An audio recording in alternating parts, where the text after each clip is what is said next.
The Pittsburgh Steelers have one small issue when it comes to pick 17. And talking to people around the league, it is becoming clear that maybe they aren't in that prime of a position in the first round.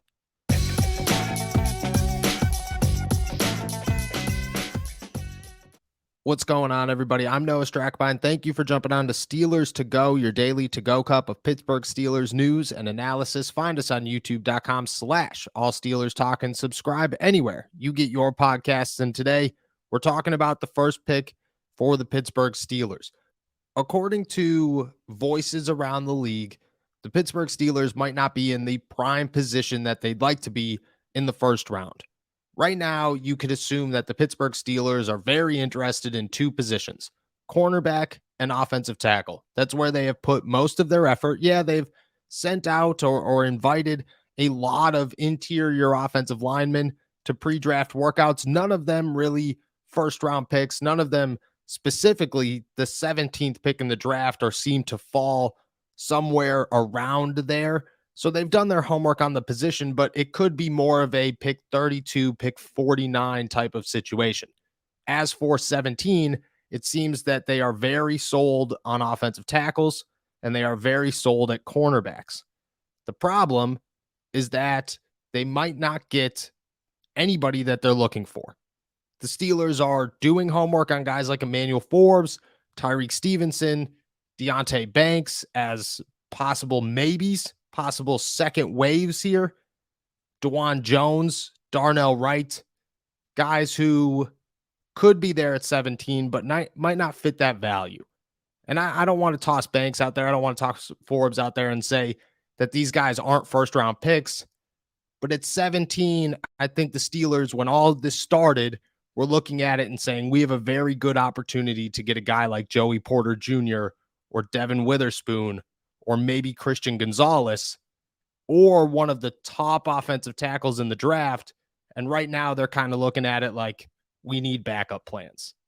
And they need backup plans because unlike years past, the league isn't distracted by other positions. The Steelers are a team that need a corner. They need an offensive tackle. The rest of the league, well, they kind of follow suit. You look at last year, and I think this is the perfect example. Kenny Pickett falling to 20. The year before that, Najee Harris being a late first-round pick. These picks happen because the Pittsburgh Steelers have their sights set on one position, and the rest of the league see an abundance of talent in the draft class. Last year was wide receiver. There were way too many great wide receivers for teams to pass up on. They weren't going to let guys slide to 20.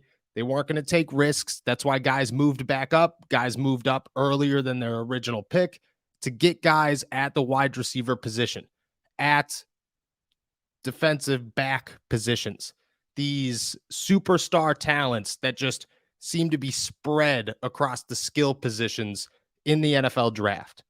And unlike last year, the Steelers do not have that privilege in 2023. Instead, they're hoping that a team takes a chance on a guy like Jordan Addison or a guy like Jackson Smith-Njigba or a guy like Quentin Jefferson, somebody who could come in here, or Quentin Johnston, somebody who they believe fill an immediate need at wide receiver that they have, somebody that they see more upside than the rest of the league, and they'll take them and let a guy like an offensive tackle or a guy like a corner pass them up because they see that there are more of them later in the draft. But talking to other people around the league, the sense that I get, and the message has been very clear from almost every team that I have spoken to or people around that team that I have spoken to, that the Pittsburgh Steelers might fall into a bubble where they view guys like Jordan Addison and Jackson Smith-Njigba as guys that they don't want to take in the first round because they don't see that they have that value. And the rest of the league follows suit. The rest of the league views them the same way. So unlike years past, when the Pittsburgh Steelers have an opportunity to see who's going to take the big wide receiver, who's going to take the big running back, who's going to take a chance on the safeties or the Brian Branches. This year, it's more of there are no very flashy wide receivers. There is one running back, and maybe he goes at 10 and maybe he goes at 32. And there's a guy in Brian Branch that nobody knows where he fits, but he's overshadowed by the number of corners in this draft and the high-end corner talent that is available so early in the draft.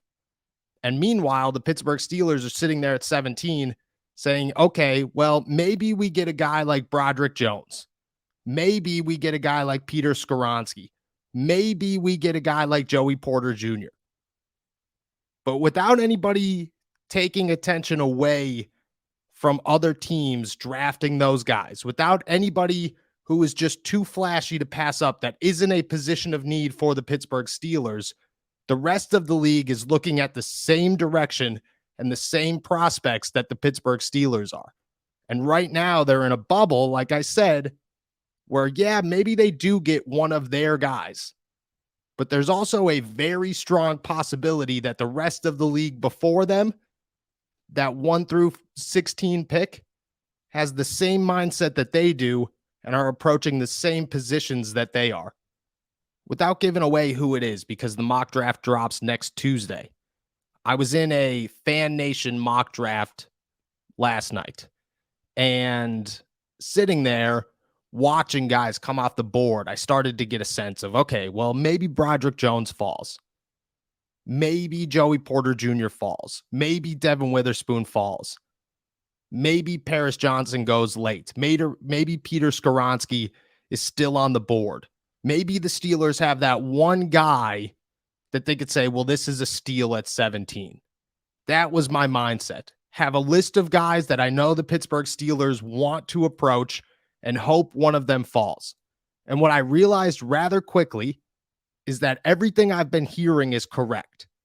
That the NFL before the Pittsburgh Steelers are headed in the same direction that the Steelers are when it comes to the draft. And at 17, you're just a little too late to get anybody that's 1, 2, or 3 on your draft board at the positions that they are highlighting. And instead, you're going to have to make a call at 17 to say, okay, are we comfortable taking the 4th best option on our list? Do we look at the best player available at any position? Or do we decide to move back? I think it makes a move or an argument for Omar Khan to be aggressive either way in moving up or moving back in the draft, because I watched as guys came off the board and my thought immediately went, well, the Steelers could jump up to 15 and take a guy that they're very interested in, or they could jump up to 12 and take a guy that they know is a lock, or they could fall back to 20 and have the same selection that they have right now and probably gain a draft pick.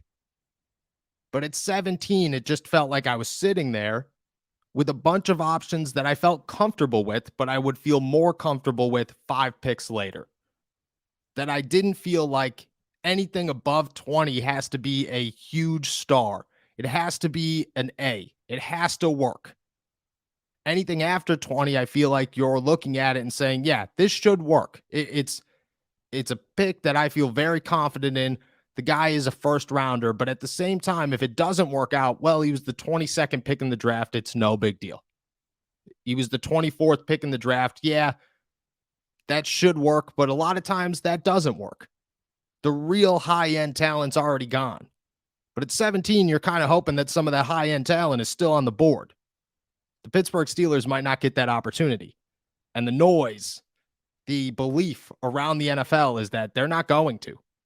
And they're going to be sitting there, and because a guy like Jordan Addison, because a guy like Jackson Smith-Njigba, because a guy like Quentin Johnston, because a guy like Jalen Hyatt are not making the impressions that wide receivers have in years past, the league is just looking at them and saying, well, we could let them slide.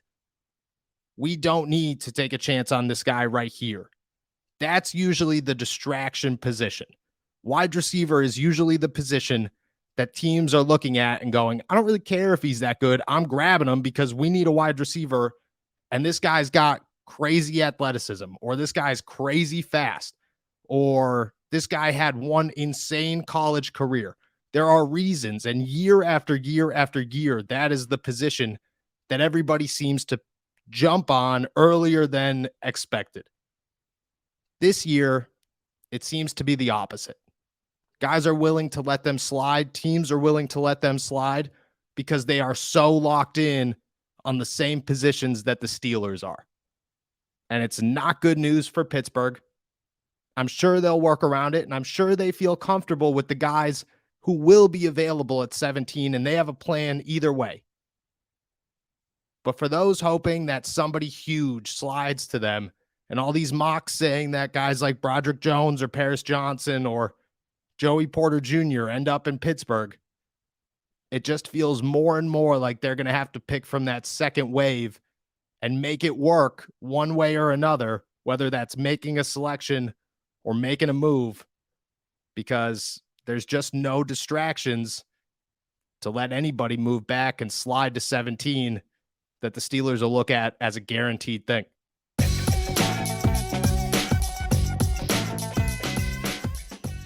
All Steelers Talk has officially launched their own clothing brand, Black and Gold Apparel, now available on bonfire.com or at the shop tab at our YouTube page. Your new favorite place for Steelers t-shirts, sweatshirts, and crew necks, now out, now available in multiple designs, including some of my favorites, Kenny Comeback, Mute, and Kenny DeGeorge. Check them all out at bonfire.com or on the shop tab at our YouTube page.